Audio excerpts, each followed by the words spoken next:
Hello my dears, it's great to see you guys again. For today's video we're going to talk a bit about how to prepare for high school, and this is primarily for like 8th graders, maybe even 9th graders who are going into high school and are a bit worried about how this whole journey is going to go. I know the video is like bright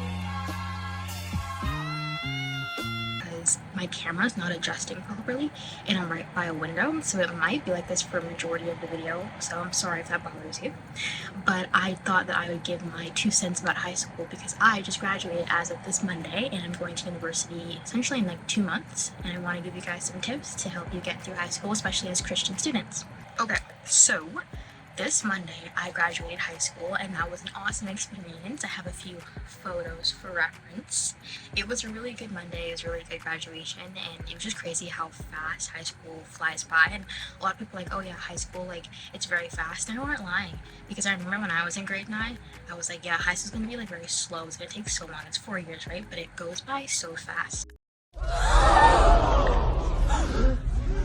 The first thing that I want to talk about when it comes to going into high school as a Christian is putting God first. So when I was in grade 9 and I just came into high school, it was weird because like COVID was going on, so like everyone was kind of like wearing masks, you didn't know what anyone looked like. And I think for our first day it was half of the school population was online and half went into school. Then they alternated it and then we all went on the same day, which I thought didn't make any sense at all, but they did it like that. I remember I found it really hard to put God first because I was so stressed about like making friends and like that whole idea when it comes to like doing good in school and, you know, having to learn new things. But I think a big skill or importance that it is to have, especially as you're in grade 9, is putting God first. And I mean in like a way where when you go to school, you have the armor of God on you, you know, you're ready to, you know, face, well really and truly, you can only be ready in Christ, but it's important to face high school with the Lord on your side and putting Him first. That could be before you start your school day, you take the time to read the Word, to thank God for education. But I think when it comes to going into high school, you need God to be at the forefront of your life, because if you don't put God at the forefront of your life, it's really hard to actually navigate the trials that do come with high school. Grade 9 for me was very like experimental in the sense of like I had to figure out who my friends were, I had to figure out like who I wanted in my life and who I didn't want in my life. And if I didn't have God in my life to help me figure that out, I would have been done for. So putting God first, not just like, okay, Lord, like help me like navigate my friendships, but it's also, Lord, like can you help me navigate these school issues and maybe like school problems, homework problems, balancing out your schedule, learning time management. So I would say a big tip for going into high school is put God first. I love high school. High school was really good. Obviously there was a lot of like setbacks, and that could just be from like certain elements that did happen during high school, but I recognize that when God was first, handling friendships was a lot easier, handling my schoolwork was a lot easier, you know, doing my homework and studying continuously, that was a lot easier, and it made it a lot easier for me to navigate the hardships of high school. Having God at the forefront of my life and every day made high school a lot easier. The second importance in getting into high school, the second importance when it comes to high school is to not focus on having so many friends. In the 9th grade, I was not popular. I don't think a lot of people were. It was COVID, no one really cared. And I had, I think, a good friend group, and it alternated because our classes were in like 2-hour blocks because of COVID. So, it was 2-hour blocks. We would have 2 classes a semester. That was traumatizing. But I focused a lot on having a lot of friends, like knowing a lot of people and like communicating a lot. Don't do that. At least for me, you can do whatever you want. But especially as like a Christian, it's very hard to be friends with everybody.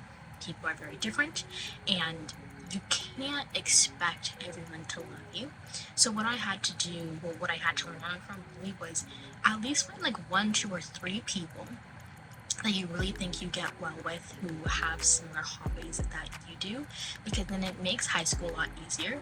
When you're handling 10 different friend groups and 10 billion different friends, you end up conforming a lot to how they act. And I didn't have any Christian friends when I went into my high school, so I was dealing with a lot of girls who did not do what I was doing, and then I was doing what they were doing, and that was not helping my relationship with God.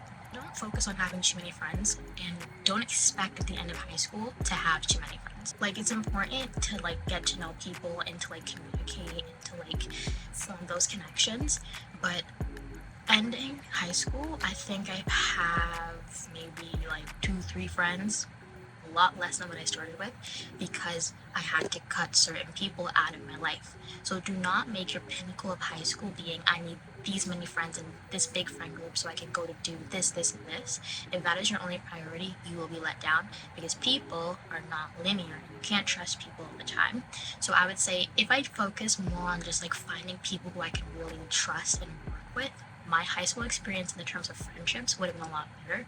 So it's very important in high school to recognize that, okay, I cannot be friends with everyone, but I can reflect God, reflect who he is, reflect his character.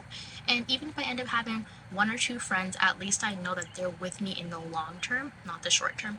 The next tip is figure out how to study early on. Do not wait until grade 11, junior year, to figure out how to study. I was not as studious in elementary school, just because I didn't have like that parental pressure that a lot of my friends had. My parents, they were never pushing me in a way that made me feel bad about myself if I got a bad grade, but also I didn't have that parental pressure that a lot of my friends had, so I didn't really think of a big importance to learn how to study or do my homework as much. And then when I went into grade 9, I was like, okay, you know what, I need to figure out how I'm going to do this, because I know what my dreams are and all my aspirations are, but I need that push. So I had to start pushing myself a bit more, which was good and it was fine. But the importance was I didn't really know how to study, and I didn't know what worked for me, especially for math. Math was probably one of the hardest classes for me as an elementary student, and now it's one of my strong suits. But learning how to study early helps you a lot, because you don't want to go into junior year when classes are a lot more challenging and have no idea how to approach those classes.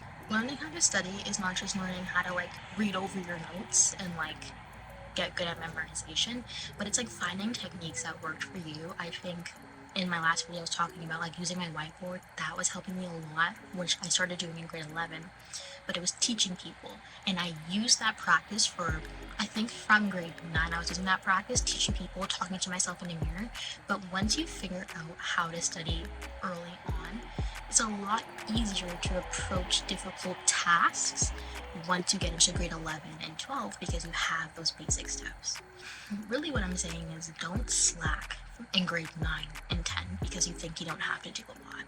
You might not have to do as much, and your grades might not matter for universities or colleges, but the effort that you put in matters, because you're building up the practices that you're going to use for grade 11 and 12. I had a few friends that did not really try in grade 9 and 10, and then when you get to grade 11, it's like a whole new world because you don't know how to study, and these grades actually matter.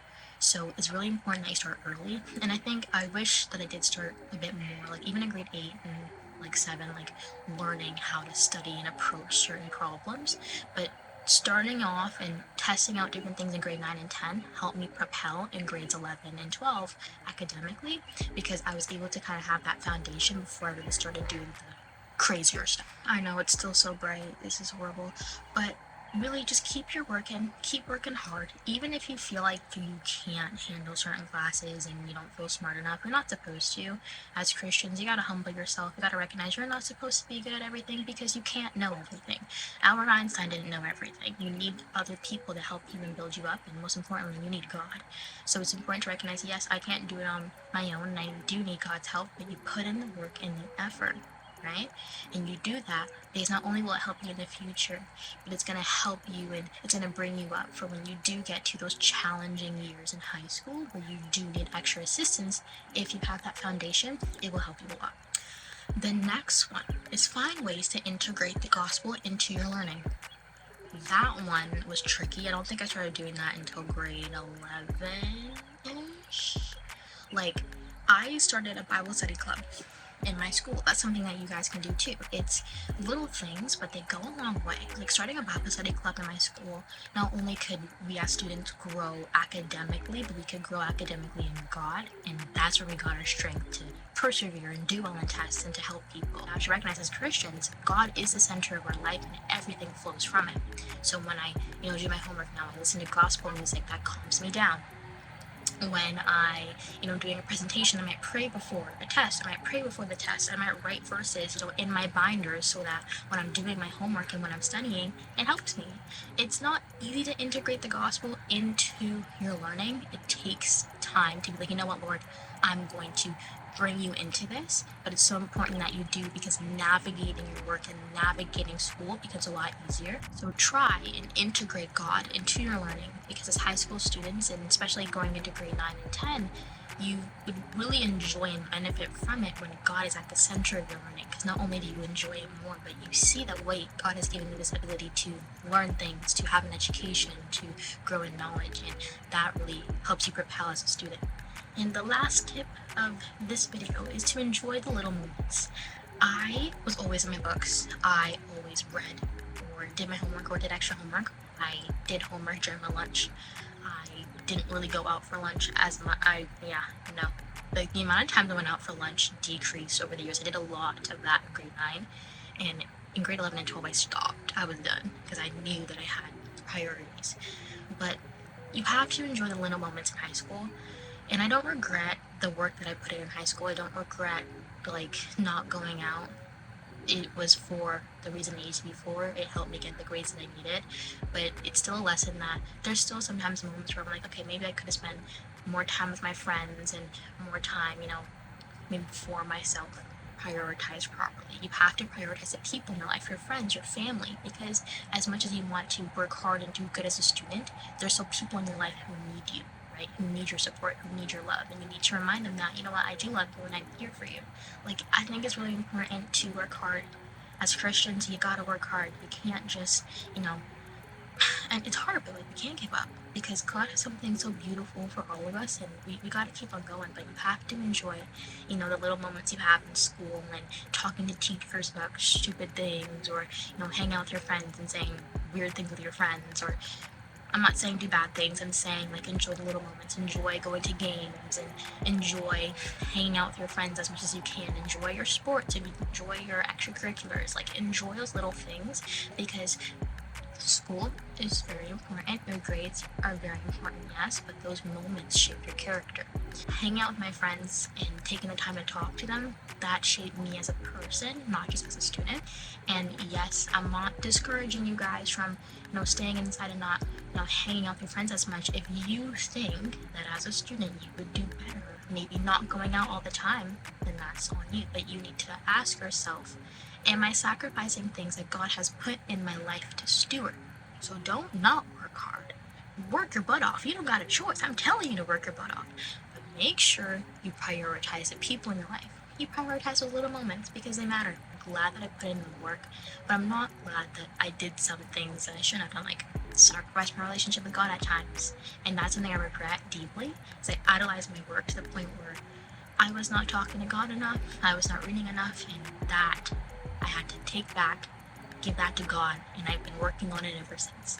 But yes, enjoy your friends, enjoy those little moments, enjoy hanging out with your friends. Prioritize school, yes, but put God first.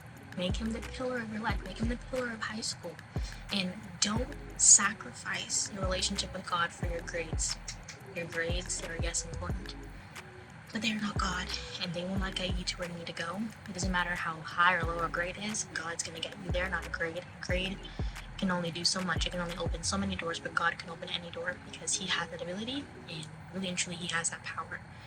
And I hope you guys, especially guys going into high school, in I think the next 2 months, depending on where you live, that you recognize that it's not supposed to be a scary thing. And if you do feel some fear, that's normal, but recognize this is a beautiful moment in your life, a beautiful transition, and you get to do amazing things, and just trust in God and his plan, and it will all work out. It always does. But thank you guys for watching this video. I hope that it reaches the people it needs to reach, and I hope that if you guys are going into high school soon, that you may recognize that this is supposed to be something good, and don't let little things diminish, the blessings that God has for you. But thank you guys for watching this video. I'm planning on posting more, because I am done high school, which means I should have more time this summer. Is that a guarantee? No. But that's life. But I will try and post, because I want to post more about, university and where I'm going. My brother just walked in on me. So thank you guys for watching. I'm sorry for the brightness. I look glowing though, don't I? I'm just kidding. But yeah, thank you guys, and I will see you in my next video.